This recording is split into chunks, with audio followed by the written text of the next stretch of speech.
Already ఇప్పుడు చేస్తుంది అదే కదా సోదరా. గడిచిన 13-14 నెలల్లో 1,80,000 కోట్ల రూపాయల అప్పులు చేశారు. సరే, 1,80,000 కోట్ల అప్పులు చేసి ఏమైనా సరే ఒక్క పథకాన్ని సక్రమంగా అంటే అర్హత ఉన్న ప్రతి కుటుంబానికి ఇచ్చారా? పింఛన్లు కట్ చేశారు, వికలాంగుల పింఛన్లు కట్ చేశారు, తల్లికి వందనం అందరికీ ఇవ్వలేదు. మొన్న ఎక్కడో చిత్తూరు జిల్లాలో ఒక స్కూల్లో ఒక 400 మంది స్టూడెంట్స్ ఉంటే 400 స్టూడెంట్స్ మందికి ఒక్కడికి కూడా తల్లికి వందనం రాలా. ఏంటి ఈ ఎనామలీస్ ఏంటి? ఒక్క పథకం కూడా. ఫర్ ఎగ్జాంపుల్, అప్పుడు ఎలక్షన్ ప్రచారంలో ఏమన్నారు, మీరు మీ ఇంటి నుంచి తిరుపతి పోండి, మీ ఇంటి నుంచి శ్రీశైలం పోండి, బస్సు ఫ్రీ అని ఆడవాళ్ళకి చెప్పారు. ఇప్పుడు దానికి ఏమంటున్నారు, జిల్లాల వరకే పరిమితం చేస్తూ ఉంటున్నారు. ఫర్ ఎగ్జాంపుల్, ఇప్పుడు నా సొంత ఊరు నరసరావుపేట, నేను గుంటూరు నుంచి నరసరావుపేట వెళ్ళాలా అంటే నరసరావుపేట అనేది ఒక జిల్లా, పల్నాడు జిల్లా.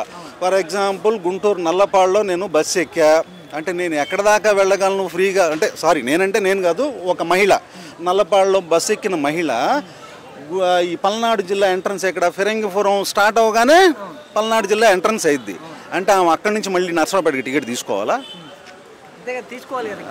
సార్ ఏంటిది? నువ్వు చెప్పింది ఏంటి, నువ్వు చేస్తుంది ఏంటి? ఇదేనా నీ 40 సంవత్సరాల అనుభవం? నేనైతే గట్టిగా నమ్ముతున్నాను బ్రదర్, ఇందాక కూడా చెప్పాను, ఆయన ప్రజలు ఓట్లేస్తే గెలవలేదు.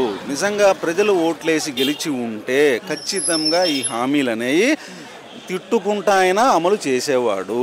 ఇది సాయంత్రం 5 తర్వాత ఓటింగ్తో జరిగినటువంటి ఎలక్షన్స్ కాబట్టి బొంగులే, వీళ్ళకి నాకు ఓట్లు వేయలేదు, వీళ్ళకి చేయకపోయినా ఏమీ కాదు.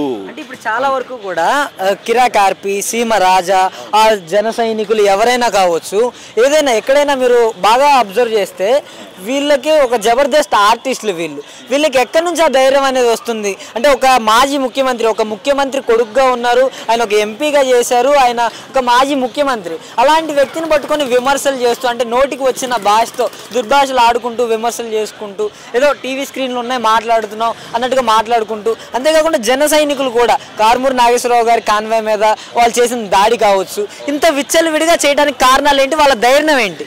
బ్రదర్, ఇప్పుడు ఒక నటుడు అంటే సామాజిక బాధ్యత అనేది ఉండాలి. సాధారణంగా చాలామంది నటుల్ని ఫాలో అవుతారు, అరే నా ఫేవరెట్ రా, వాడు ఏది చేస్తే అది చేయాలి, వాడు చెప్పింది నేను చేయాలని.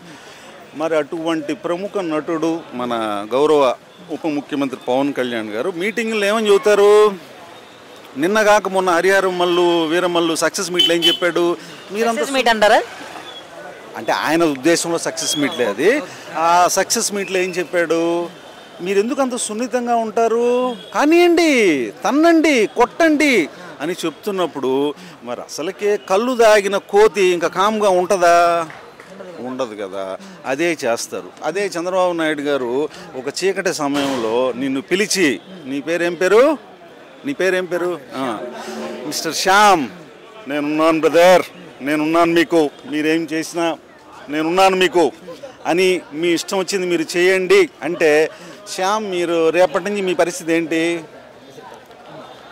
అంటే ఆయన భరోసా కల్పిస్తే ఇప్పుడు ఆయన శ్యామ్ వెరీ గుడ్, నువ్వేం చేసినా ఏం ఇచ్చలవిడి పని చేసినా నేనున్నా బ్రదర్, నీకేం కాదు అని అంటే రేపొద్దున నన్ను వచ్చి నువ్వు కొడతావు.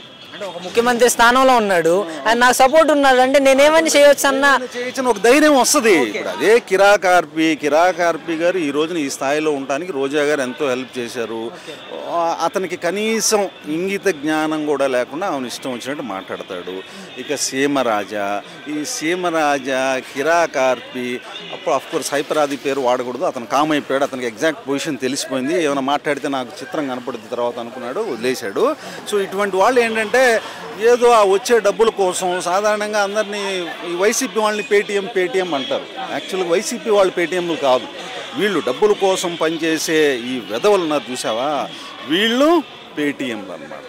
సో రేపొద్దున 2029 తర్వాత మొన్న ఈ మధ్య జగన్మోహన్ రెడ్డి గారు ఒక మీటింగ్లో అన్నాడు, ఈసారి మా వాళ్ళు నేను చెప్పినా కూడా వినరేమో అని ఒక మాట అనేసారు. అందుకనే అప్పుడప్పుడు సోషల్ మీడియాలో పోస్టులు చూస్తున్నా, ప్రతి ఒక్కళ్ళు కిరా కార్పి, సీమరాజా ఆరోగ్యం కోసం వైసీపీ వాళ్ళు మీరు క్షేమంగా ఉండాలి, మీరు ఆరోగ్యంగా ఉండాలి 2029 దాకా అని పాపం వాళ్ళైనా ప్రార్థన చేస్తున్నారో లేదో తెలియదు, కానీ వైసీపీ వాళ్ళ మటుకు వాళ్ళ ఆరోగ్యం కోసం బాగా ప్రార్థనలు చేస్తున్నారు. Okay, thank you.